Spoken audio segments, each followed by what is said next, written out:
এভাবে আরও কয়েকটা গান গাই রাফি। কনসার্টের সবার মাঝে যেন নতুন উত্তেজনা বিরাজ করছে। 12টা পেরিয়েছে অনেক আগে। রাফির শর্ত অনুযায়ী 12টার পর রাফি প্রোগ্রাম শেষে স্টেজ থেকে নেমে পড়ে। চারিদিকে এলোমেলো হয়ে পড়ে কনসার্টের সবাই। কেউ কেউ ছুটছে রাফি পিছু পিছু। ওদিকে রুহি, মিহি আর মেহজাবিন স্টেজের এক কোণেই দাঁড়িয়ে আছে। পুরো প্রোগ্রামের মাঝে একবারও দেখা যায়নি শান্তকে। রুহির চোখ বারবার খুঁজছে শান্তকে, কিন্তু দেখা মেলেনি তার।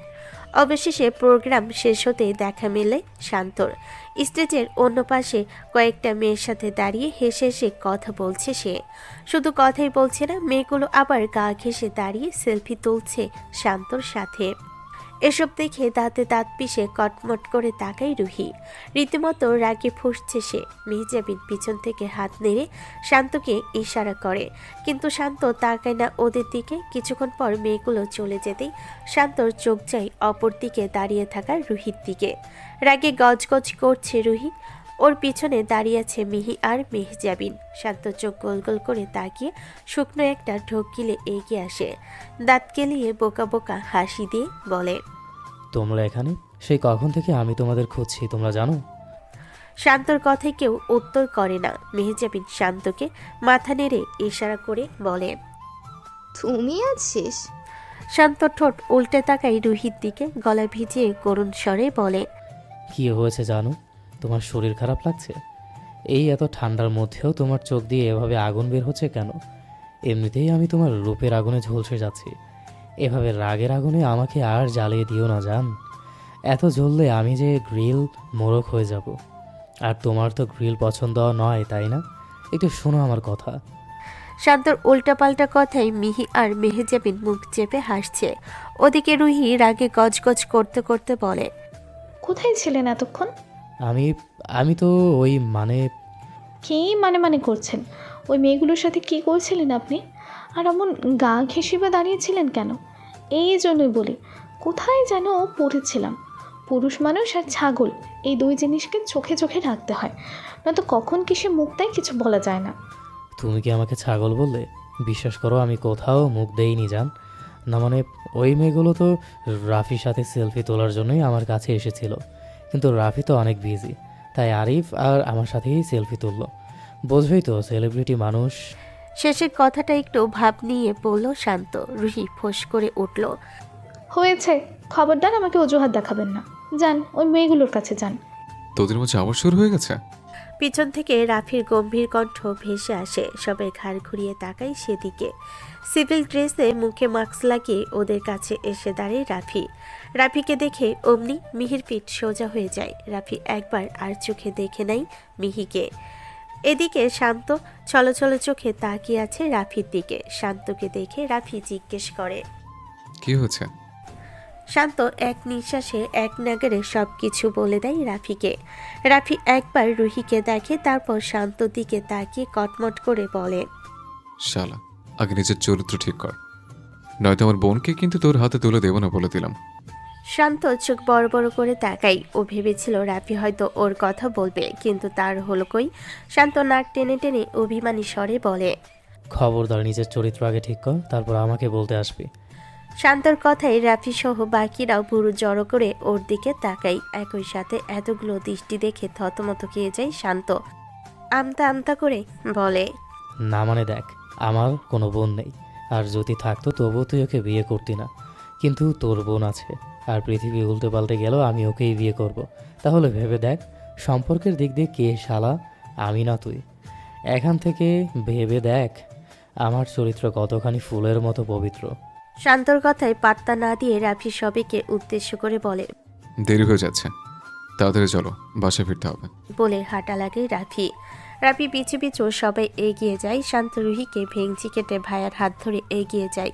এটা দেখে শান্ত বড় একটা শ্বাস ফেলে বলে, আরে ভাই, এই দেব যখন বলেছিল প্রেমের জ্বালা বড়ই জ্বালা রে, তখনই আমার বোঝা উচিত ছিল। রাত 3:30 বেজে গেছে। বাড়িতে এসে ক্লান্ত শরীর নিয়ে যে যার রুমে চলে গেছে। বাড়ি থেকে খেয়ে এসেছে সবাই, তাই বাড়িতে এসে আর খাওয়ার প্রয়োজন হয়নি। রুহি ঘুমিয়ে পড়েছে একটু আগে, কিন্তু মিহির চোখে কিছুতেই ঘুম আসছে না। সে বারবার এপাশ ওপাশ করছে, কিন্তু ঘুম আসছে না। অবশেষে উঠে বসে সে, দুহাতে মাথাটা চেপে ধরে কিছুক্ষণ বসে থাকে। মাথাটা ভীষণ ব্যথা করছে। মিহি মাথাটা ছেড়ে দিয়ে খাটের পাশে থাকা পানির বোতলটা হাতে নেয়, কিন্তু বোতলে পানি নেই। টেবিলের উপরে তাকাই, কিন্তু টেবিলের উপরে জগটাতেও পানি নেই। মিহি বিরক্তিতে খাট থেকে নেমে পড়ে। ব্যাগ থেকে একটা পেন কিলার বের করে আস্তে করে দরজা খুলে বোতল হাতে নিয়ে রুম থেকে বেরিয়ে আসে। নিচে নেমে পেন কিলারের সাথে এক গ্লাস পানি ঢকঢক করে খেয়ে নেয়। টেবিলের ওপর মাথাটা এলিয়ে দিয়ে বসে থাকি কিছুক্ষণ। এরপর বোতলে পানি ভরে সিঁড়ি বেয়ে উপরে উঠে যায়। রুহির ঘরের দরজার সামনে আসতেই একটা কণ্ঠ ভেসে আসে মিহির কানে। মিহি তৎক্ষণাৎ এদিক ওদিক তাকায়, কিন্তু কেউ নেই। মিহি দরজা খোলার জন্য হাত বাড়াতেই আবারও শুনতে পাই সেই কণ্ঠ। মিহি এবার কান খাড়া করে বোঝার চেষ্টা করে।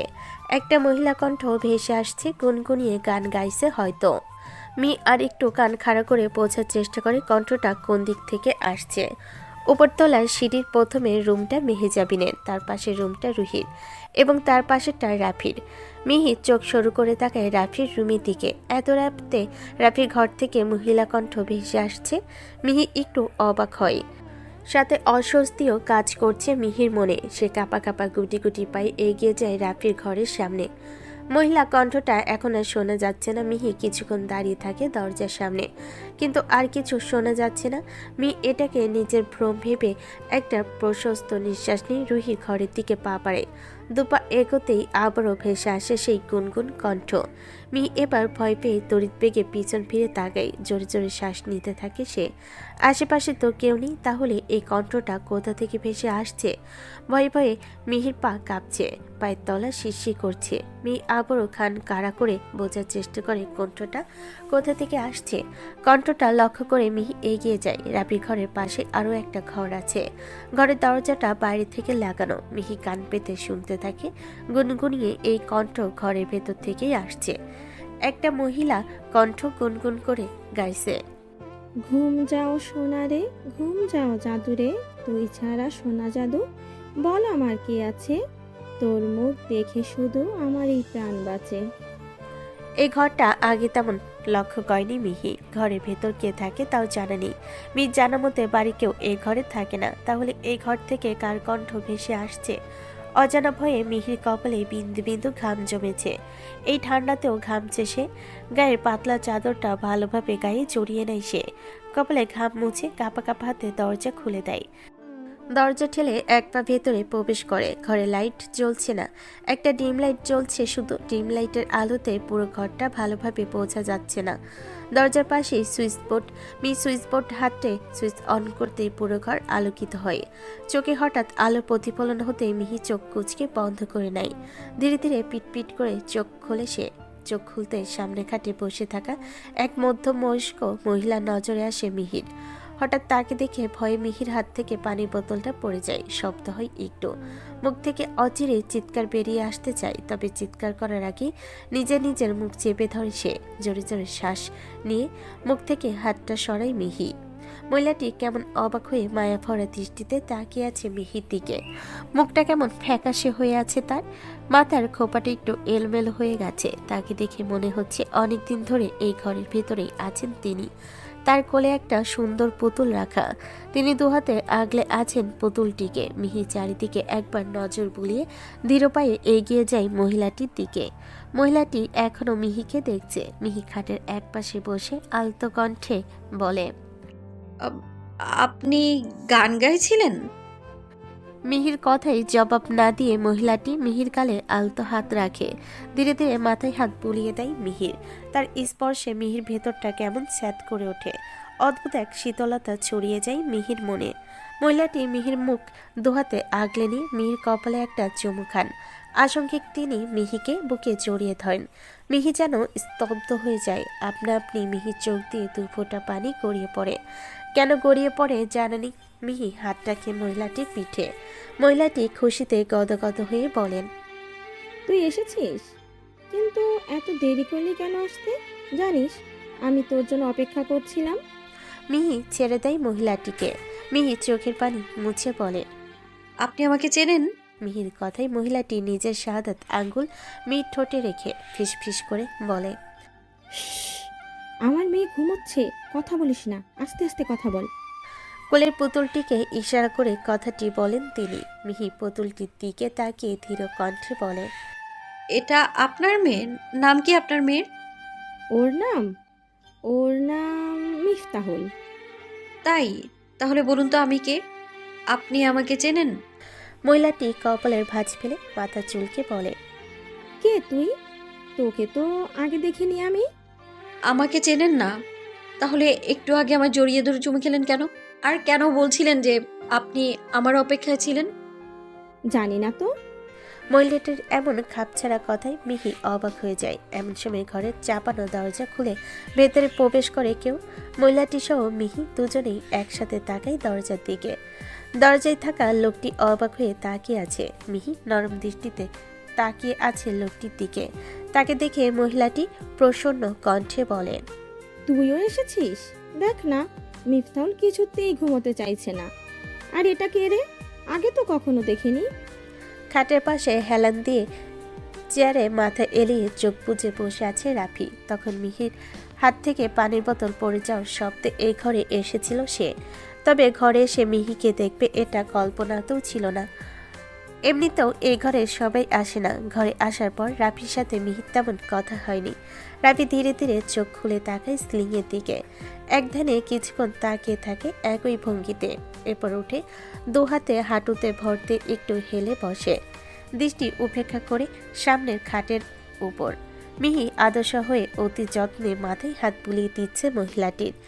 নিজের পুতুলটিকে জড়িয়ে ধরে বাচ্চাদের মতো গুটিসুটি হয়ে শুয়ে আছে মহিলাটি। অনেক বোঝানোর পর এবার একটু ঘুমিয়েছে তিনি। মিহি স্নিগ্ধ চোখে তাকিয়ে আছে ঘুমন্ত মহিলাটির দিকে। এই মহিলাটির করা প্রত্যেকটি স্পর্শ মিহির হৃদয়কে নাড়িয়ে দিচ্ছে। এই বাড়িতে এই মহিলাটিকে মিহি আগে কখনো দেখেনি। মিহির মনে হাজারো প্রশ্ন আছে এই মহিলাটিকে ঘিরে। চোখে একরাশ প্রশ্ন নিয়ে মিহি রাফির দিকে তাকায়। রাফি উঠে ঘরের বেলকনিতে গিয়ে দাঁড়ায়। মিহি আরো একবার মহিলাটিকে দেখে তীরপায়ে নিঃশব্দে গিয়ে দাঁড়ায় রাফির পাশে। বুকে দুহাত গুজে রাফি তাকিয়ে আছে শূন্যের দিকে। বেলকনির গ্রিল ভেদ করে আসা মৃদু হাওয়া মিহির পুরো শরীর শিহরিত হয়ে ওঠে। কেঁপে ওঠে সে।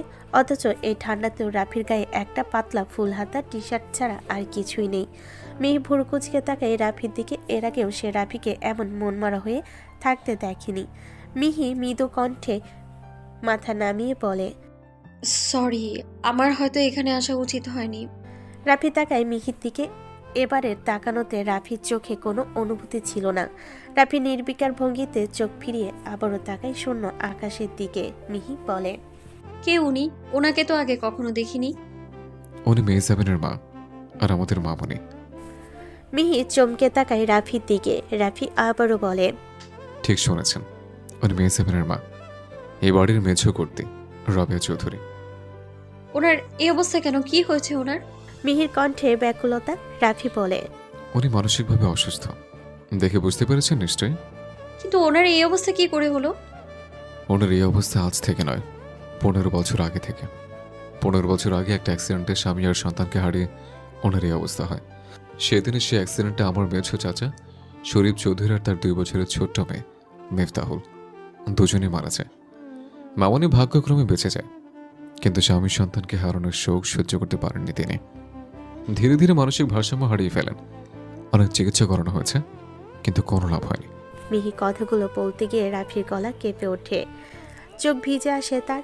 এদিকে মিহিও স্তব্ধ হয়ে দাঁড়িয়ে আছে। এত সুন্দর একটা হাসি খুশি পরিবারে যে এত বড় একটা ঘটনা ঘটেছিল তা বিশ্বাস করতে কষ্ট হয় মিহির।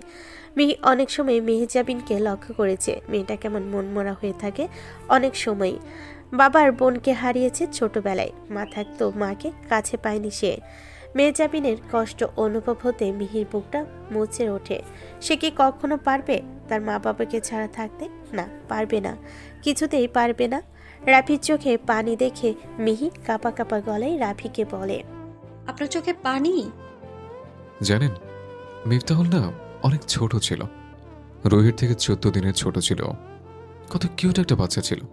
পুরো বাড়ি মাতিয়ে রাখতো দুজন। সবে ছোট ছোট গুটি গুটি পায়ে হেরে বেড়াতো।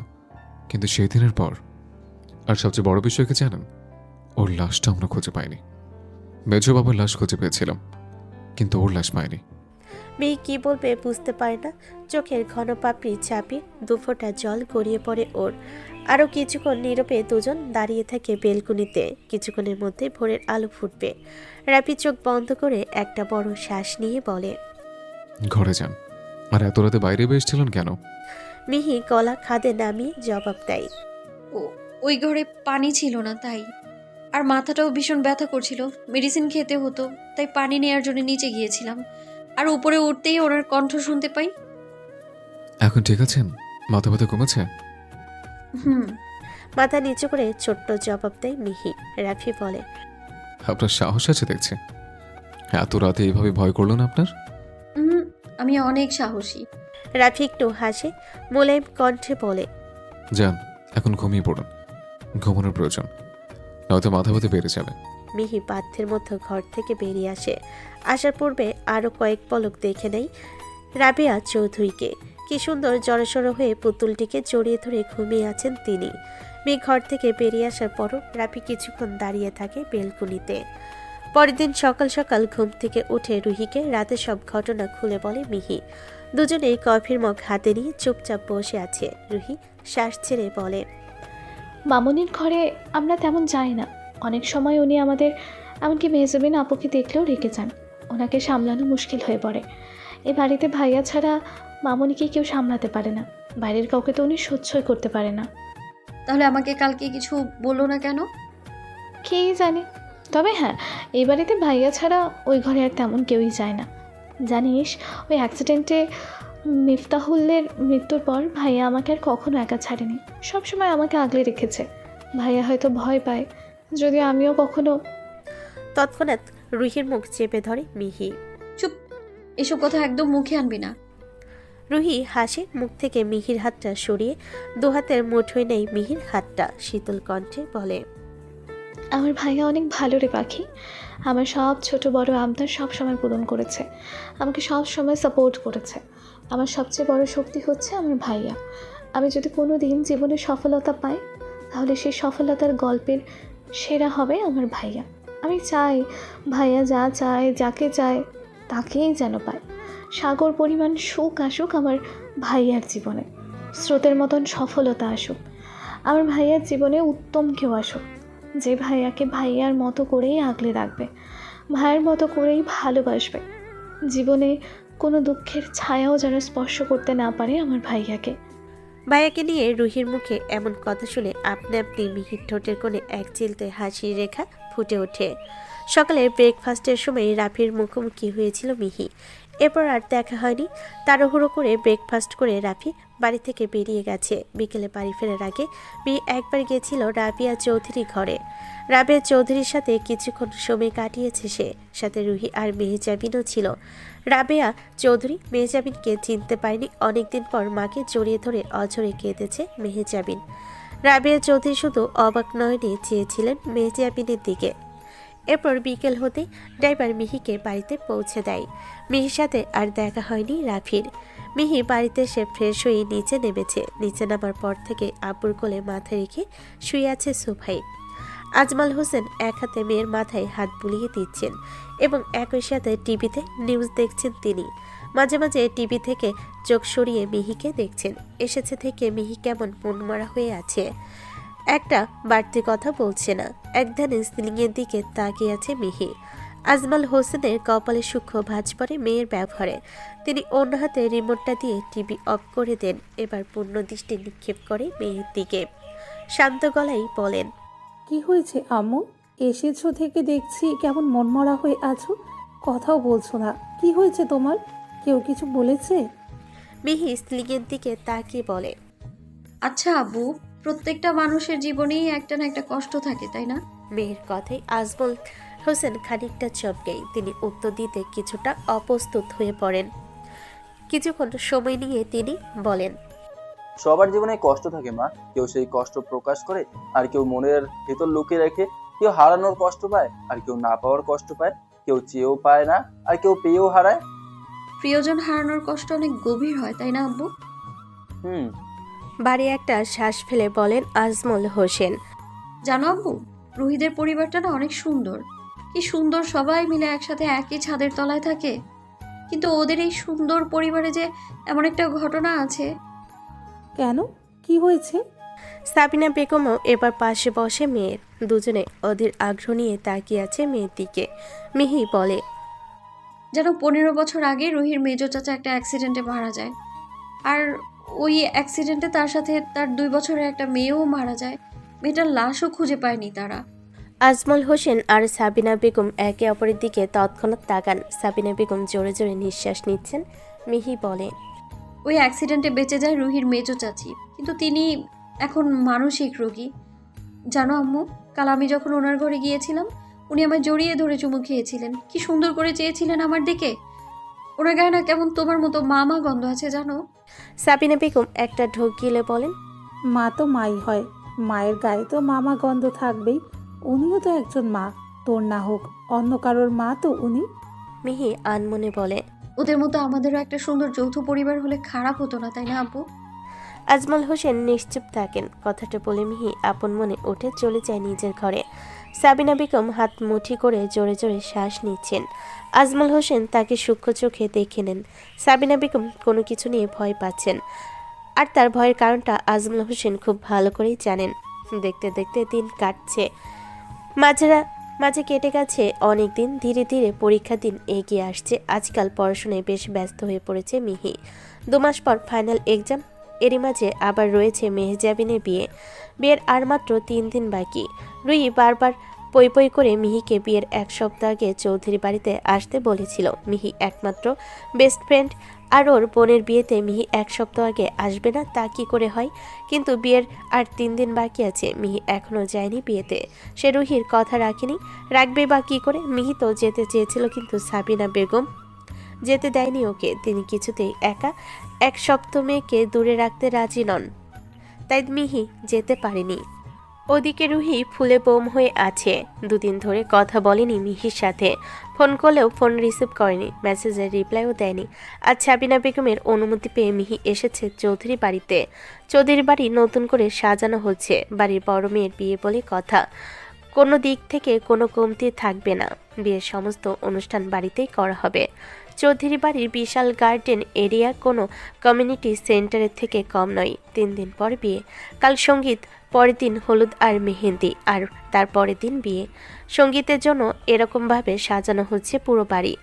বাড়ির চারপাশে ডেকোরেশনে লোকেরা নিজেদের কাজ করছে। মিহি গার্ডেন পেরিয়ে বাড়ির ভিতরে ঢোকে। পেছনে ডেকোরেশনের একটা ছেলে মিহির ব্যাগ নিয়ে আসছে।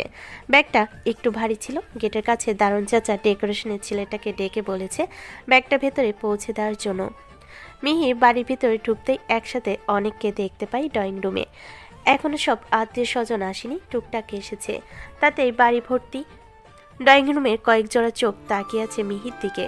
এতে বেশ অস্বস্তিতে পড়ে যায় মিহি। মিহিকে দেখে হালিমা বেগম মুচকি হেসে এগিয়ে আসেন। হেনা বেগম ব্যস্ত রান্নাঘরে। হালিমা বেগম এগিয়ে এসে একগাল হেসে মিহিকে বলে, কেমন আছো মিহি? আর এত দেরি করে আসলে কেন? তোমার তো আরো আগে আসার কথা ছিল। মিহি আলতো হেসে বলে, আলহামদুলিল্লাহ, আমি ভালো আছি আন্টি। আমি তো আরো আগে আসতে চেয়েছিলাম, কিন্তু আসতে পারিনি। আচ্ছা আন্টি, রুহি কোথায়?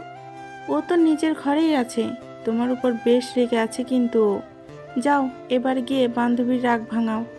কথাটা বলেই হালিমা বেগম বাড়ির একজন কাজের লোককে ডেকে মিহির ব্যাগটা উপরে দিয়ে আসতে বলেন। মিহির সবার থেকে নজর বাঁচাতে মাথা নিচু করে দূরত্ব পায় উপরে উঠতে থাকে। অসাবধানবশত হঠাৎ কারোর সাথে ধাক্কা খায় সে। টাল সামলাতে না পেরে 2 ধাপ সিঁড়ি পিছিয়ে পড়ে যেতে নেয়। তবে সামনের ব্যক্তিটি কোমর জড়িয়ে আগলে নেয় মিহিকে। মিহি খানিক ভরকে গিয়ে তড়িৎ বেগে তাকায়। নিজেকে সামনে নিয়ে এক ঝটকায় ছিটকে দূরে সরে আসে সে। সামনে লোকটি আর কেউ নেই, সে রাফি। রাফিকে দেখে মিহি আড়ষ্টতায় পড়ে যায়। এদিকে নিচ থেকে হালিমা বেগম গলা উঁচিয়ে বলেন, সাবধানে দেখে চলবে তো মিহি। ঠিক আছো তুমি? এখনই পড়ে গেলে কি হতো? আমি ঠিক আছি আন্টি।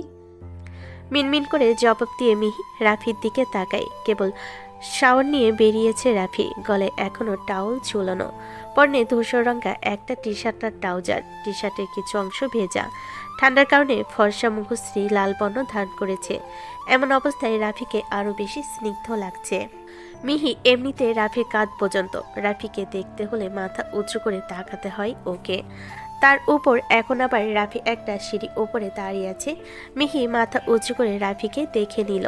রাফি ওর দিকেই তীক্ষ্ণ চোখে তাকিয়ে আছে। মিহি লাফ দিয়ে 3টি সিঁড়ি উপরে ওঠে। এতে করে রাফি উচ্চতা বরাবর সমান হয়। রাফি ভুরু কুঁচকে তাকায় মিহির দিকে। মিহি বলে, সরি, দেখতে পাইনি। হাঁটার সময় চোখ কোথায় থাকে আপনার? নাকি ইচ্ছে করে ধাক্কা দিলেন আমায়? মিহি হাঁ করে তাকাই রাফির দিকে। অবাক ভঙ্গিতে বলে, ইচ্ছে করে ধাক্কা দিতে যাব কেন? না, ইচ্ছে করে ধাক্কা দিতেও পারেন। আফটার অল আমি হ্যান্ডসাম বয়। গলার টাওয়ালটা হাতে নিয়ে বুক ফুলিয়ে কথাটা বলে রাফি। রাফির কথায় মিহি মুখে হাত দিয়ে ফিক করে হেসে দেয়। মিহির হাসি দেখে রাফি অন্যদিকে তাকিয়ে বিড়বিড় করে বলে, কি মারাত্মক হাসি ইয়ার। আপনাকে হাসলে অনেক সুন্দর লাগে ম্যাডাম। সবসময় এভাবেই হাসবেন। কিছু বললেন? না, কিছু না। আচ্ছা। ছোট্ট করে বলে। মিহি উপরের দিকে পা পারে। রাফি ডাকে পিছন থেকে। শুনুন। তৎক্ষণাৎ তাকায় মিহি। বুকটা কেমন ধক করে ওঠে। উত্তর করে না সে। ওর চাহনি দেখে রাফি নিঃশব্দে হেসে বলে, ভালো আছেন? মিহি এবার হাসার চেষ্টা করলো একটু। মিনমিন করে বলল, জি আলহামদুলিল্লাহ। আপনি? আলহামদুলিল্লাহ, অনেক ভালো আছে। বলে রাফি নিচে নেমে যায়। খুব খিদে পেয়েছে ওর। সকাল থেকে পেটে তেমন কিছু পড়েনি। মিহিও খানিক চেয়ে থেকে চোখ সরিয়ে কোনো দিকে না তাকিয়ে সোজা রুহির ঘরের দিকে চলে যায়। রুহি ঘরে ঢোকার আগে একবার মেহজাবিনের ঘরে উকি দেয় মিহি। ঘরের ভেতর মেহজাবিনের সাথে আরও কয়েকটা মেয়ে দেখে সেদিকে আর পা বাড়ায়নি। রুহির ঘরে ঢুকে হাতের পার্স ব্যাগটা টেবিলের উপর রেখে রুহি ঘরে নেই, হয়তো বেলকুনিতে আছে। মিহি বেলকুনিতে উকি দিতে দেখতে পাই রুহিকে। বেলকুনির রেলিং ঘেঁষে দাঁড়িয়ে আছে সে। মিহি পা টিপে টিপে পেছন থেকে জড়িয়ে ধরে রুহিকে। মিহির কাণ্ডে রুহি ভরকে যায়। রুহিকে কিছু বলতে না দিয়ে মিহি এক নাগারে বলতে থাকে, সরি পাখি, সরি জান। এবারের মতো মাফ করে দে আমায় প্লিজ। এই দেখ, এখন আমি চলে এসেছি। পুরো 1 সপ্তাহ থাকবো আমি তোর কাছে, প্রমিস করছি। তবু এইভাবে রাগ করে থাকিস না জান। ছাড় আমায়। আমি কে যে তোর উপর রাগ করে থাকবো? আমার রাগ অভিমানের কোনো মূল্য আছে নাকি তোর কাছে? এখন তোকে কে আসতে বলেছে? আমি তোকে এখন আসতে বলেছি? আমি যখন আসতে বলেছিলাম তখন তো আসিসনি, তাহলে এখন আসলি কেন? যা এখান থেকে। রাগের মাথায় রুহি কি থেকে কি বলছে তা সে নিজেও জানে না। মিহি রুহিকে ছেড়ে দিয়ে নাটকীয়ভাবে ঠোঁট উল্টে নাক টেনে টেনে বলে, ঠিক আছে, তাহলে আমি চলে যাচ্ছি। তুই তো আমাকে আসতে বলিসনি, আমি নিজেই এসেছি। তাহলে আমি চলেই যাই। ভালো থাকিস আর ভালো করে এনজয় করিস নিজের বোনের বিয়ে। কথাটা বলে মিহি পার্স হাতে নিয়ে ধীরে ধীরে এগোতে থাকে। মিহির চলার গতি কোনো কচ্ছপের থেকে কম নয়। এভাবে ধীরে ধীরে মিহি দরজা পর্যন্ত এগিয়ে যায়। তবুও রুহি ওকে আটকায় না। মিহি দরজায় গিয়ে থমকে দাঁড়ায়। পিছন ফিরে তাকিয়ে দেখে রুহি দুহাতে বুক গুজে কপাল কুচকে তাকিয়ে আছে ওর দিকে। মিহি ঠোঁট উল্টে বলে, কি রে, আমায় আটকাবি না? কেন আটকাবো? আপনি তো বাড়ি যাচ্ছিলেন, তো যান। মিহি ফোঁস করে শ্বাস ছেড়ে পার্সটা খাটের উপর ছুঁড়ে মারে। নিজেও এসে ধপ করে খাটের উপর বসে পড়ে। খাটের উপরে একটা কুশন ছুঁড়ে মারে রুহির দিকে। যাব না আমি। কেন যাব? এটা কি আপনার বাড়ি যে আমাকে আপনার কথা শুনে চলতে হবে? মিহির ছোড়া কুশনটা রুহি ক্যাচ করে ধরে। রুহি একটু এগিয়ে এসে বুকে হাত গুটিয়ে ঘাড় বাঁকিয়ে টেনে টেনে বলে, এটা আমার বাড়ি নয় তো কার বাড়ি ম্যাডাম? আপনার শ্বশুর বাড়ি? আমার শ্বশুর বাড়ি। আপনার কোনো সমস্যা? কি বললি?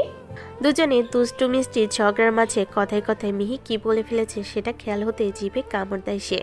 বসা থেকে উঠে আমতা আমতা করতে থাকে। রুহি পিছন থেকে মিহিকে জড়িয়ে ধরে কাঁধে আলতো থুতনি রেখে ফিসফিসিয়ে বলে, এটা আপনার শ্বশুর বাড়ি ম্যাডাম? আচ্ছা, আপনাকে কে যেন ম্যাডাম বলে ডাকে?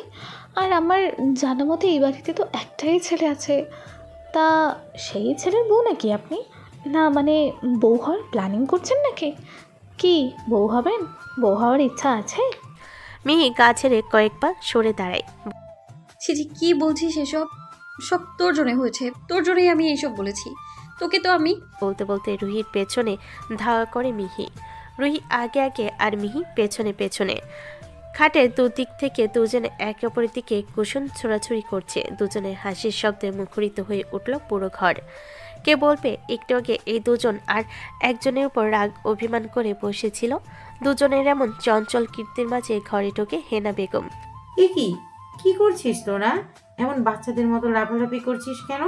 পুরো ঘরটার কি অবস্থা করেছিস? চারদিকে এমন বালিশ পড়ে আছে কেন? হেনা বেগমের কথায় দুজনে যে যার স্থানে থেমে যায়। হেনা বেগম কোমরে হাত রেখে চোখ পাকিয়ে রুহিকে বলেন, একটু আগেও তো মুখ গোমড়া করে বসেছিলি, কারোর সাথে কথা বলছিলি না, আর এখন বান্ধবীকে পেয়ে সব ঠিক হয়ে গেল? মিহি হাতের বালিশটা রেখে এগিয়ে গিয়ে বলে, ওর কথা বাদ দাও তো আন্টি। তুমি বলো, কেমন আছো তুমি? আমি ভালো আছি রে, তুই এসেছিস ভালো হয়েছে। এই মেয়েকে এবার সামলা তুই, তোকে ছাড়া তো পুরো পাগল হয়ে যাচ্ছিল। সমস্যা নেই আন্টি, এবার তো আমি এসেছি। ও পাগল হলেও ওকে পাবনায় রেখে আসার দায়িত্বটা আমার। তুমি একদম চিন্তা করো না তো। মিহির কথাই হেনা বেগম হেসে ঘর থেকে বেরিয়ে যান। সন্ধ্যা হতে হতে বাসায় আত্মীয় স্বজনের সমাগম শুরু হয়ে যায়। কাছের সব আত্মীয় স্বজন আজ থেকে উপস্থিত হয়েছে। আজ থেকে 12 বছর আগে জুবাইর চৌধুরী বিয়ে, এরপর আর কোনো বিয়ের অনুষ্ঠান হয়নি এই বাড়িতে। রুহি আর মিহি ছাদের দোলনায় বসে নিচের লাইটিং দৃশ্য দেখছিল। ডেকোরেশনের কাজ শেষ হয়েছে প্রায়। পুরো বাড়ির রঙিন আলোয় আলোকিত। এমন সময় পেছন থেকে রুহির চোখকেও ঢেকে ধরে। রুহি চোখ থেকে হাত সরানোর চেষ্টা করে বলে, কে? পিছনে তখন নিশ্চুপ। মিহি ছাদের উজ্জ্বল আলোয় তাকিয়ে দেখে রুহির পেছনে একটা সুন্দর মেয়ে দাঁড়িয়ে আছে। মিহি তাকে চেনে না, চিনবেই বা কি করে? কিছু মুহূর্ত পরেও যখন রুহি চোখে ধরা ব্যক্তিকে আন্দাজ করতে পারে না, তখন মেয়েটি নিচে থেকে রুহির চোখ ছেড়ে দেয়। সামনে সে অভিমান করে বলে, কি গো রুহি, তুমি আমাকে চিনতে পারলে না? রুহি অপ্রস্তুত হেসে বলে, আরে লীনা আপু, তুমি? আমি বুঝতে পারিনি। তা কখন এলে তোমরা? এই তো এক্ষুনি এলাম। এসেই দেখি তুমি ঘরে নেই। আমি ঠিক জানতাম তুমি ছাদে থাকবে, তাই সোজা ছাদে চলে এসেছি। আমাদের আসতে বুঝি অনেক দেরি হয়ে গেছে, তাই না? নিচে তো দেখলাম অনেকেই এসে গেছে। না না আপু, দেরি কেন হবে? বিয়ে সব প্রোগ্রাম তো কালকে থেকে শুরু। লিনা এবার তাকায় মিহির দিকে। মিহির ঠোঁটের কোণে হাসি রেখে ওদের দুজনের কথা শুনছিল। লিনা মিহিকে ইশারা করে রুহিকে বলে, ও কে রুহি? ওকে তো চিনলাম না। ও আমার বেস্ট ফ্রেন্ড, আমার পাখি মিহি। তোমার বেস্ট ফ্রেন্ডও আছে? বাহ, ভালোই তো। লিনা মিহির দিকে হাত বাড়িয়ে দিয়ে বলে, হাই মিহি, আমি Lina. Nice to meet you. Mihi হাত মিলিয়ে মিষ্টি হেসে কুশল বিনিময় করে। লিনা সম্পর্কে মেহজাবিনের মামাতো বোন। এই বাড়িতে প্রায় আসা যাওয়া আছে ওর। রাবিয়া চৌধুরীর অসুস্থতার পর আগের তুলনায় তার বাবার বাড়ি থেকে সবার আসা যাওয়া কমলেও লিনা অনেক সময় আসে এই বাড়িতে। মেহজাবিনের বিয়ে উপলক্ষে ওর মামা বাড়ির পুরো পরিবার এসেছে আজকে। রাতে চৌধুরী বাড়ির হলরুমে বসেছে সবার আড্ডা। ছেলেমেয়েরা ব্যতীত সবাই উপস্থিত এখানে। মেহজাবিনের দুটো বান্ধবী এসেছে। ও ওর বান্ধবীদের নিয়ে ঘরে আড্ডা দিচ্ছে। ওদের সাথে যোগ দিয়েছে লিনা। মিহি আর রুহি এতক্ষণ ওদের সাথে ছিল। এসেছে থেকে মিহি ওই যে উপরে উঠেছে আর নিচে নামেনি। রুহি এবার মিহিকে নিয়ে নিচে নামে। মিহিকে দেখে রাশেদ রাহেন চৌধুরী বলেন, আরে মিহি মামুনি, তুমি কখন আসলে দেখিনি তো? তার কথাই হলরুমের সবাই তাকায় মিহির দিকে। হেনা বেগম পাশ থেকে বলেন, ও তো এসেছে থেকে নিচেই নামেনি, দেখবেন কি করে? রাশেদ রাহেন চৌধুরী মিহিকে পরিচয় করিয়ে দেয় সবার সাথে। শান্তর মা আফসানা বেগম সোফার উপর পা তুলে বসে আছেন। পায়ে ব্যথা পেয়েছেন কোনো কারণে। রুহি আফসানা বেগমের পাশে গিয়ে বসে কপালে চিন্তার ছাপ ফেলে বলে, পায়ে ব্যথা কি করে পেলে ফুপি? আফসানা বেগম ব্যথায় খানিকটা কুকিয়ে উঠে বলেন, আর বলিস না রে মা, বাথরুমে পিছলে পড়ে গেছিলাম। রুহি আলতো হাতে পা ছুঁয়ে দেয় আফসানা বেগমের। মিহিকে দূরে দাঁড়িয়ে থাকতে দেখে আফসানা বেগম তাকে কাছে ডাকেন, ওদিকে দাঁড়িয়ে আছো কেন মা? এদিকে এসো, আমার পাশে বসো। নতুন একটা সকাল। আজকের সকালটা একটু অন্যরকম। ঘড়িতে 10টা বেজে গেছে। সূর্য উঠেছে হয়তো, তবে তা বোঝা যাচ্ছে না। চারিদিকে পাতলা সাদা কুয়াশার নরম চাদর ঢেকে আছে। দেখে মনে হচ্ছে আকাশ যেন নিজেই মাটিকে ছুঁয়ে দিচ্ছে। দূরে কোনো কিছু ভালোভাবে স্পষ্ট বোঝা যাচ্ছে না। ঠোঁট কাঁপিয়ে বের হওয়া গরম নিঃশ্বাস ধোয়ার মতো মেঘ হয়ে মিলিয়ে যাচ্ছে হাওয়ায়। মিহি ধোয়া ওঠা কফির মগ হাতে রুহির ঘরের বেলকনিতে পায়ের ওপর পা তুলে জড়সড় হয়ে বসে আছে। পরনে ভারী সোয়েটার, তার উপর আবার চাদর। নিজেকে মুড়িয়ে রেখেছে পুরোটা। পাশে আরও একটা ধোয়া ওঠা কফির মগ, সেটা রুহির। সে কফি রেখে নিচে কোনো একটা কাজে গেছে। মিহি তাকিয়ে দেখছে চারপাশটা, এখনো কুয়াশা পড়ছে। বেলকনির পাশে কৃষ্ণচূড়া গাছটা ভিজে গেছে শীতে, পাতার উপর শিশির বিন্দু মুক্ত দানার মতো চকচক করছে। নিচ থেকে শোরগোল শোনা যাচ্ছে খুব। মিহি ধীরে ধীরে কফির মগে অত্যন্ত নরম আবেশে চুমুক দিচ্ছে। অতিথি পাখিদের মৃদু কিচিরমিচির শোনা যাচ্ছে। সেই কখন থেকে নিচে গেছে রুহি, এখনো ফিরছে না। ওর রেখে যাও কফির মগটা থেকে ধোয়া ওঠা কমে যাচ্ছে ধীরে ধীরে। মিহির চোখের পলক না ফেলে মগ থেকে ধোয়া ওঠার দিকে তাকিয়ে আছে আবেশিত নয়নে। কি সুন্দর এঁকে বেঁকে নরম বেগে ঢেউ খাচ্ছে ধোয়াগুলো, একটু উপরে উঠতে মিলিয়ে যাচ্ছে। মিহি এক ধ্যানে মনোযোগ সহকারে তাকিয়ে আছে। মাঝে মাঝে এমন অদ্ভুত কাজ করতে ভালো লাগে ওর। হঠাৎ কোথা থেকে কারোর গলা খাকারির শব্দ ভেসে আসে। কেউ যেন তার আগমন সম্পর্কে জানান দিচ্ছে। মিহি আশেপাশে নজর ঘোরাতেই চোখ পড়ে রাফির বেলকনির দিকে। রাফি রেলিং ঘেঁষে দাঁড়িয়ে আছে, কালো ডেনিম জ্যাকেট পরনে, এক হাত পকেটে আর অন্য হাতে ধোয়া ওঠা স্টিলের মগ। মিহি আলতো হেসে শীতল কণ্ঠে বলল, গুড মর্নিং। রাফি দাঁতে দাঁত চেপে একটু হেসে জবাব দেয়। Good morning. মিহি চাদর টেনে বসা থেকে উঠে গিয়ে রাফির পাশাপাশি বেলকনির কোনায় রেলিং ঘেঁষে দাঁড়ায়। দু হাতের ভাঁজে কফির মগ। দুজনেই দুই বেলকনির কোনায় পাশাপাশি দাঁড়িয়ে আছে, মাঝখানে কয়েক সেন্টিমিটারের দূরত্ব। স্নিগ্ধ শীতল দুজনেই। মিহি বলে, আজকের সকালটা অনেক সুন্দর, তাই না? মিহির কণ্ঠ শীতের স্নিগ্ধতার মতোই অদ্ভুত প্রশান্ত। রাফি মিহির দিকে এক পলক তাকায়, তারপর চোখ সরিয়ে দৃষ্টি নিক্ষেপ করে কুয়াশা ঘেরা অদূরে। আজকের সকালটা একটু বেশি সুন্দর, তার সাথে একটু বিশেষও বটে। বিশেষ কেন? কারণ আপনি পাশে আছেন তাই। ঠোঁট বাঁকিয়ে কথাটা বলে রাফি। রাফির কথাটা মজার ছলে নেই মিহি। মিহি একটু হেসে বলে, মজা করছেন? আমাকে দেখে মনে হচ্ছে আমি মজা করছি। জানেন আপনি মানুষটা ঠিক কেমন তা আপনাকে দেখে একদমই বোঝা যায় না। আমি কেমন সেটা কি একেবারেই বোঝেন না আপনি?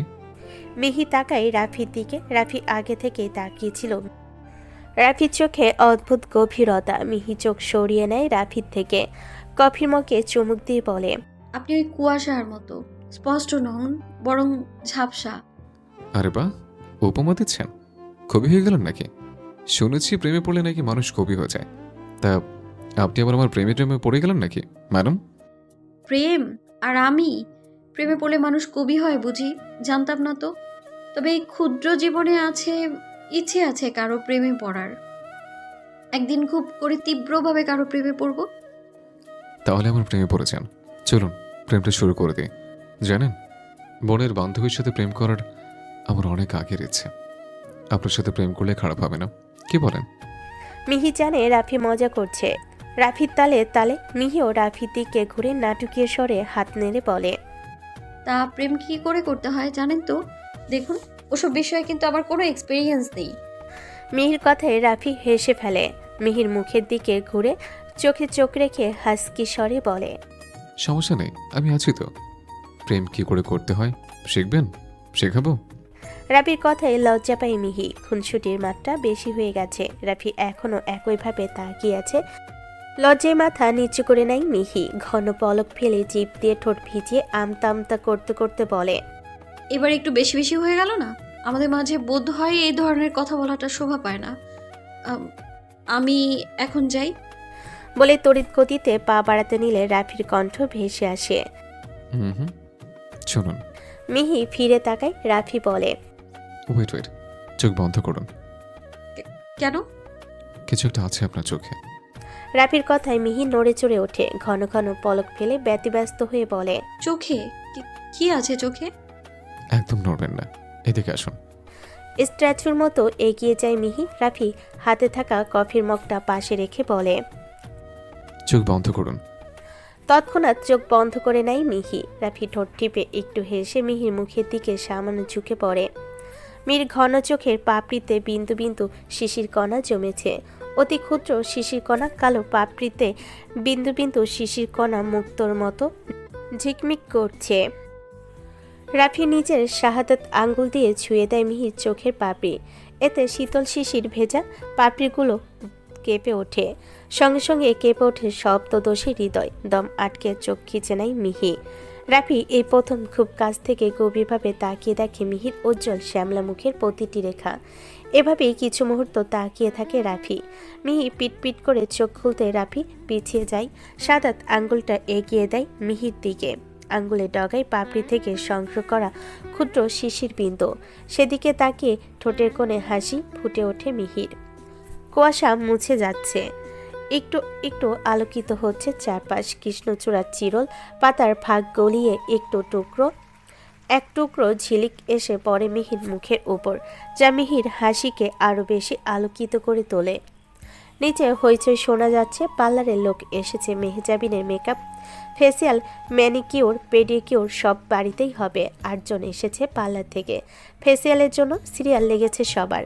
মেহজাবিনের মামি অর্থাৎ লিনার মা লতা বেগম সবার আগে বসে পড়েছেন ফেসিয়ালের জন্য।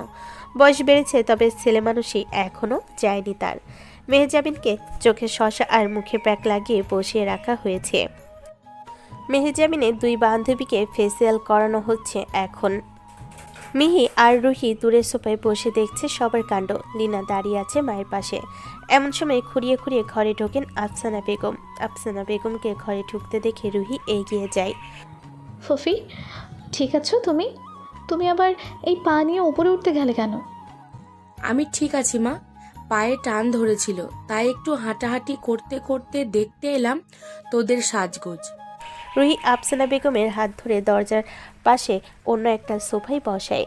সোফায় বসে আফসানা বেগম লতা বেগমকে উদ্দেশ্য করে বলেন, বাচ্চাদের সাথে তুমিও মিশে গেছো লতা, আমাদের কি আর এসব করার বয়স আছে এখন?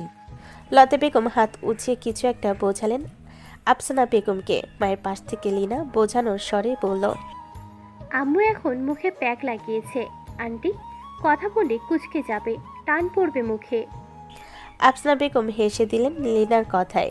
তারপর লিনাকে উদ্দেশ্য করে মোলায়েম কণ্ঠে বলেন, তুমি এসব প্যাক ট্যাক লাগাবে না মা, সবাই তো লাগিয়েছে, তুমিও লাগাও। এমনিতেই তুমি সুন্দর, দেখবে আরো বেশি সুন্দর লাগবে তোমাকে। আফসানা বেগমের কথায় রুহির হাসি হাসি মুখটা চুপসে যায়।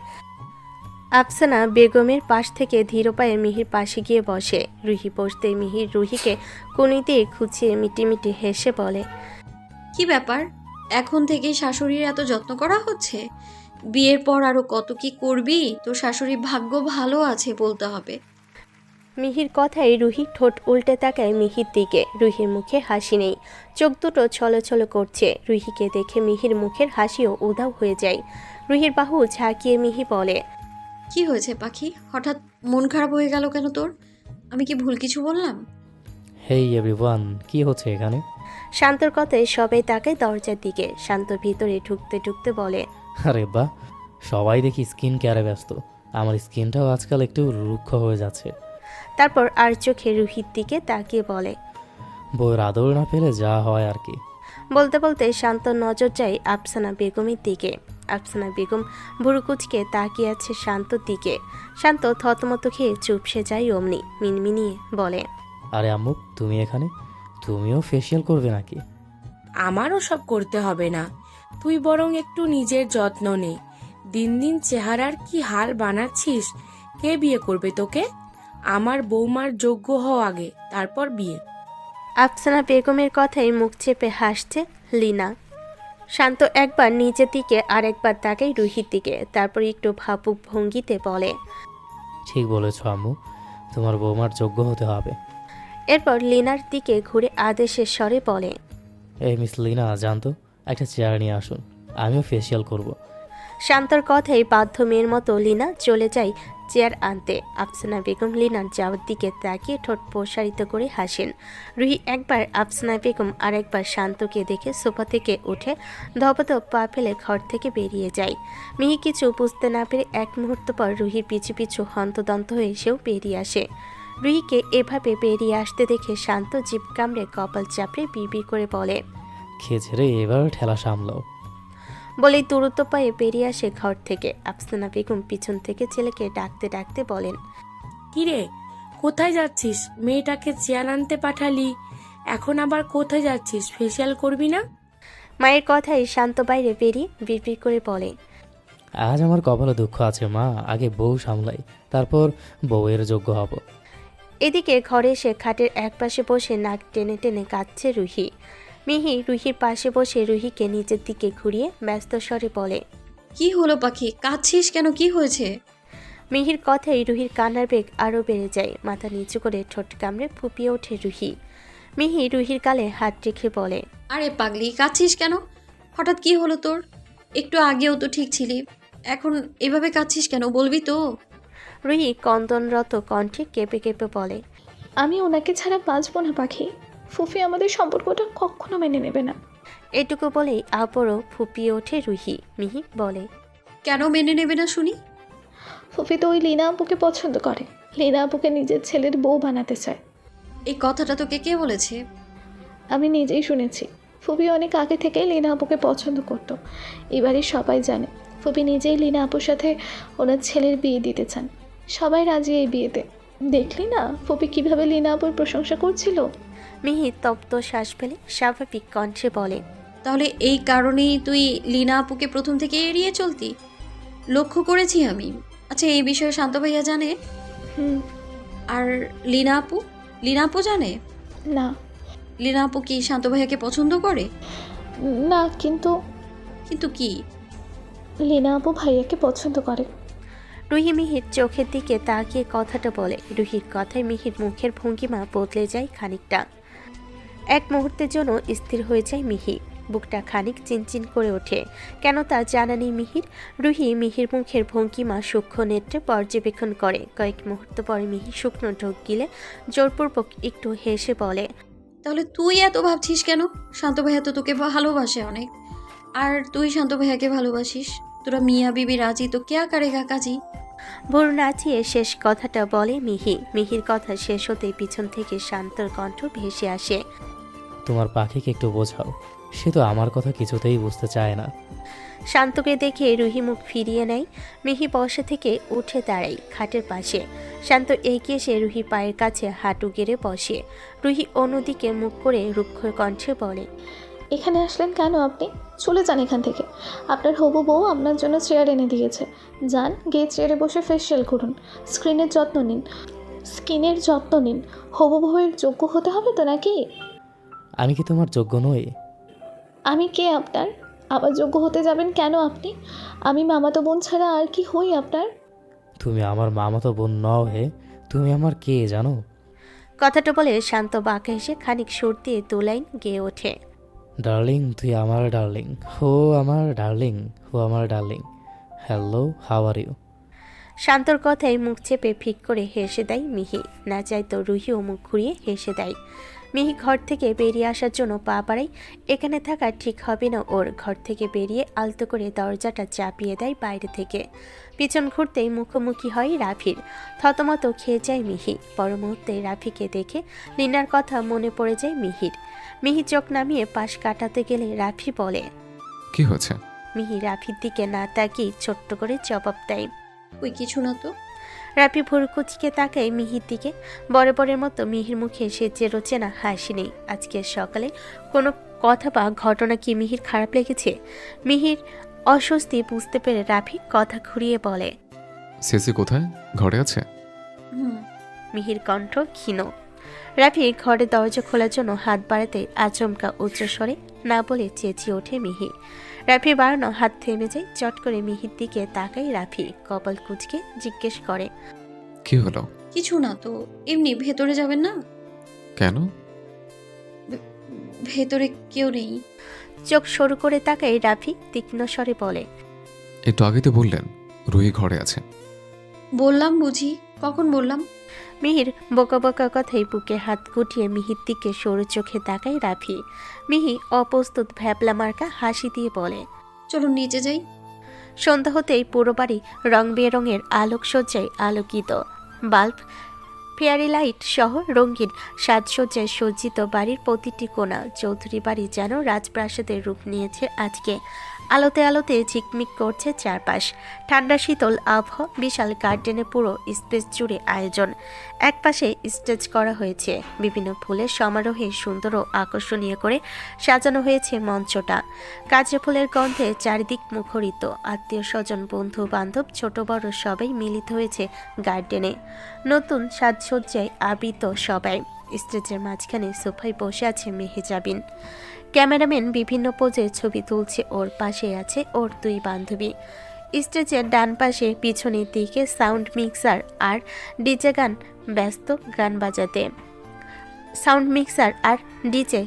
গান বাজাতে আধুনিক সঙ্গীতের রিমিক্স বাজানো হচ্ছে। হইহুল্লোড় চলছে সবার মাঝে। মাহিমের পরিবার থেকে মাহিম সহ ওর বন্ধু বান্ধবদের আসার কথা ছিল, তবে ওদের আসার সময় ছোট্ট একটা অ্যাক্সিডেন্ট ঘটে। কারোর তেমন ক্ষতি না হলেও ওদের আসার প্ল্যান ক্যান্সেল হয়ে যায়। সঙ্গীতের অনুষ্ঠান শুরু হয়েছে অনেক আগে। মিহি, রুহি কেউ এখনো নিচে নামেনি। বিকেলে মীরা এসে থেকে সাজগোজ লেগে পড়েছে। সে নাদিয়ার আসার কথা থাকলেও সে আসেনি। হেনে বেগম দুবার ডাকার পর অবশেষে মিহি, রুহি আর মীরা তিন বান্ধবী বাইরে আসে। মিহির পরনে গোলাপি রঙের গর্জিয়াস গাউন, ওনাটা ঘাড়ের একপাশ দিয়ে নেওয়া, কাল করা চুলগুলোতে রজনীগন্ধার গাজরা দিয়ে খুলে রাখা, চোখে ঘন কাজল, মুখে হালকা সাজগোজ। আর রুহি আর মিহি একই রকম সেজেছে বলে চলে। বাইরে আসতেই মীরা নজর যায় ক্যামেরাম্যানের দিকে। সুন্দর একটা স্মার্ট ছেলে ক্যামেরা হাতে ভিডিও করছে। মীরা কিছুক্ষণ হাঁ করে তাকিয়ে থেকে রুহি আর মিহির বাহু ঝাঁকিয়ে বলে, দেখ ছেলেটা কি হ্যান্ডসাম। তোরা থাক, আমি যাই কয়েকটা ছবি তুলে আসি। মীরা চলে যেতেই দুদিকে মাথা নেড়ে তপ্ত শ্বাস নেই মিহি। স্টেজে মেহেজাবিনের কাছে এগোতে যাবে এমন সময় কোথা থেকে যেন ছুটে আসে লীনা। একটু ভাব নিয়ে বলে, তোমরা এখানে আসলে? অনুষ্ঠান কখন শুরু হয়ে গেছে? আচ্ছা দেখো তো আমাকে কেমন লাগছে। গর্জিয়াস সাজে সেজেছে লীনা। সে এমনিতে সুন্দর, সাজার কারণে আরো বেশি সুন্দর লাগছে। যে কোনো ছেলে ফিদা হয়ে যাবে ওকে দেখে। এদিকে লীনার কথায় একটু বিরক্ত হয় রুহি, তবে মুখে তা প্রকাশ করে না। রুহির অবস্থা বুঝে মিহি একটু হেসে বলে, তোমায় অনেক সুন্দর লাগছে আপু, কারো যেন নজর না লাগে। ছেলেরা দেখলে কিন্তু পুরো দিওয়ানা হয়ে যাবে তোমার উপর। লীনা খানিক লজ্জা পেয়ে মাথা নিচু করে লাজুক হেসে মিনমিন স্বরে বলে, সবার দেওয়ানা হওয়ার দরকার নেই, যার দেওয়ানা হওয়ার দরকার শুধু সে হলেই চলবে। লীনার কথা বুঝতে অসুবিধা হয় না মিহির। অমনি মিহির হাসি হাসি মুখটা চুপসে যায়। চারদিকে তাকিয়ে কাউকে খুঁজতে থাকে, তবে কাঙ্ক্ষিত ব্যক্তিকে খুঁজে পায় না মিহির চোখ। অনেকক্ষণ হয়ে গেছে। অনুষ্ঠানের প্রায় মাঝামাঝি সময়ে আগমন ঘটে রাফি আর শান্তর। দুজনের পরনেই কালো লিন পাঞ্জাবি, গলে ঝোলানো ওড়নার মতো সরু একটা শাল। দূর থেকে মিহিকে দেখে স্তম্ভিত হয়ে যায় রাফি। উচ্ছ্বাসিত হাসি নিয়ে গানের তালে তালে হাততালি দিচ্ছে মিহি। শহরের বড় বড় নৃত্যশিল্পীরা নৃত্য পরিবেশন করছে সামনে। রাফির দৃষ্টি স্থির হয়ে যায় মিহির পানে। অদ্ভুত ঘোর লাগা দৃষ্টিতে তাকিয়ে থাকে মিহির দিকে। শুকনো ঢোক গলে সে, চোখের পলকব্দি পড়ছে না ওর। রাফিকে তাকিয়ে থাকতে দেখে শান্ত ওর ঘাড়ে হাত রেখে বলে, তুই ওর দিকে সব সময় এমন ড্যাব ড্যাব করে তাকিয়ে থাকিস কেন বলতো? এভাবে লুকিয়ে লুকিয়ে না দেখে ডিরেক্ট বিয়ে করে নে, তারপর সারাদিন সামনে বসিয়ে রেখে দেখবি। প্রেমে পড়েছিস সেটা প্রকাশ করলেই তো হয়। রাফি মিহির দিকে তাকাতে ঠোঁট পাকিয়ে হেসে গম্ভীর গলায় বলে, লুকিয়ে লুকিয়ে তাকিয়ে দেখার মাঝে যে নীরব প্রেম গাথা থাকে তা হাজারো শব্দে প্রকাশ করা যায় না। হায়, বুঝি বুঝি, আমি সব বুঝি। আমিও তো প্রেম করি নাকি? আমাকে ওসব বোঝাতে আসিস না। ওদিকে হঠাৎ মিহির নজর পড়ে রাফির দিকে। তৎক্ষণে চোখ সরিয়ে নিয়েছে রাফি। রাফির পাশে লীনাকে দেখে হাত থমকে যায় মিহির। লীনা কথা বলছে রাফির সাথে। রাফিও বেশ শেষে কথা বলছে। একটু আগের পারাম সুন্দরী গানে পারফর্ম করেছে লীনা, তখন রাফি ছিল না। মূলত রাফিকে দেখানোর উদ্দেশ্যে পারফর্ম করেছিল সে। লীনার পারফরমেন্স শেষ হতে রাফির আগমন ঘটে। লীনা সোজা চলে যায় সেদিকে। রাফির সাথে লীনা কি বিষয়ে কথা বলছে তা জানে না মিহি। মিহি নিজেকে ধাতস্থ করে মুখে হাসি ফুটিয়ে ওদের দিক থেকে চোখ সরায়। রুহি আর মিহি দুজনে একসাথে একটা পারফরমেন্স করার কথা। মিহি প্রথমে পারফরমেন্স করতে রাজি না হলেও পরে রুহির জোড়াজুড়িতে রাজি হতে বাধ্য হয়েছে। এবার রুহি আর মিহির নাচের পালা। অস্বস্তি আর নার্ভাসনেসে এক হাত দিয়ে অন্য হাতের তালু চুলকাচ্ছে মিহি। রুহি পাশ থেকে এসে মিহির হাত ধরে চোখের ইশারায় সান্ত্বনা দেয়। মেহজাবিনের বান্ধবী তানিয়া স্টেজে উঠে নাচের জন্য রুহি আর মিহির নাম অ্যানাউন্স করতেই একটা নীল লাইটের আলো পড়ে মিহি আর রুহির ওপর। অ্যানাউন্সমেন্ট শুনে চমকে তাকে রাফি। হঠাৎ আলো পড়ায় মিহি চোখ বন্ধ করে মুখের উপর হাত দিয়ে আলো ঠেকানোর চেষ্টা করছে। একটু সময় নিয়ে মুখের উপর থেকে হাতটা সরে মিহি। সবার নজর এখন ওদের দিকে। রাফি এখনও দূরে দাঁড়িয়ে থেকে সূক্ষ্ম নেত্রে পর্যবেক্ষণ করছে ওদের। মিহি আর রুহি দুজন কয়েক পা এগোতে কোথা থেকে জেনি দৌড়ে আসে। রাফির কাছে এসে কিছু একটা বলার চেষ্টা করে। পেছন থেকে হেনা বেগম হন্তদন্ত পায়ে রাফির কাছে এসে কিছু একটা বলতেই রাফির মুখশ্রী পাল্টে যায়। দৌড়ে ছুট লাগায় বাড়ির ভেতরের দিকে। দূর থেকে মেহজাবিন এসব দেখে কিছু একটা বুঝতে পেরে রাফির পেছন পেছন দৌড়ে যায় সেও। একে একে বাড়ির সবাই চলে যায় একই দিকে। মিহি আর রুহি একে অপরের মুখ চাউচাই করে ওরাও দৌড়ে যায়। ভেতরে আসতে নজর যায় উপরে। রাবেয়া চৌধুরী ঘরের বাইরে ভিড় জমেছে সবার। মিহি দুহাতে গাউন সামলে উপরে উঠে ঘরের সামনে যায়। ঘরের ভেতরটা পুরো এলোমেলো, বিছানায় বালিশ ছড়িয়ে ছিটিয়ে আছে চারিদিকে। কাচের টুকরো পুরো মেঝেতে, ফুলদানি ভেঙে পড়ে আছে এদিক ওদিক। রাবেয়া চৌধুরী রাফিকে জড়িয়ে ধরে ওর বুকে মুখ গুজে জোরে জোরে শ্বাস নিচ্ছে। নিচের গান বাজনা হট্টগোলের মধ্যে রাবেয়া চৌধুরী খেয়াল ছিল না কারোর মাথায়। নিচ থেকে আসা উচ্চস্বরে গান বাজনা আর হই হুল্লোড়ে ভয় পেয়ে যান তিনি। ঘরের দরজা বাইরে থেকে লাগানো ছিল।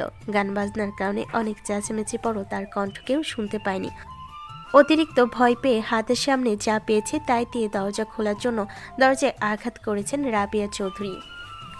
জেনি কোনো কারণে বাড়িতে আসার পর উপর থেকে কিছু ভাঙার আওয়াজ শুনে হেনা বেগমের কাছে জানায়।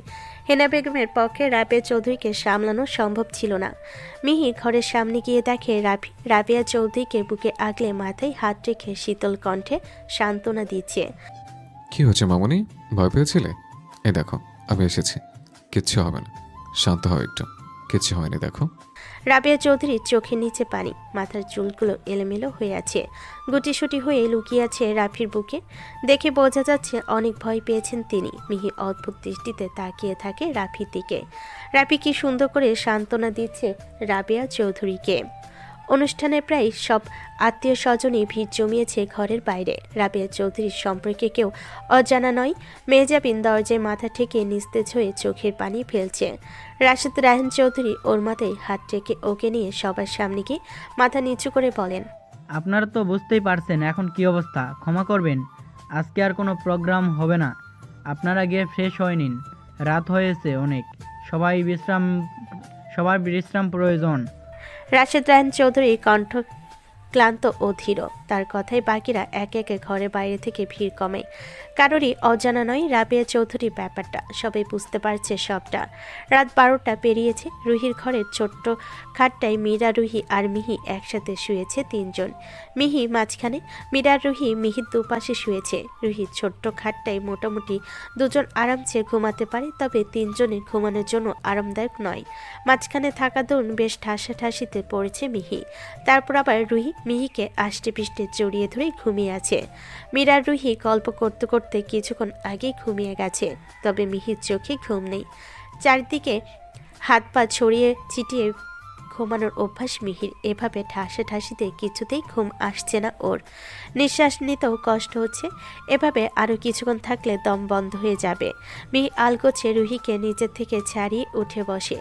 দীর্ঘশ্বাস ফেলে দুদিকে তাকিয়ে দুজনকে দেখে নেয়।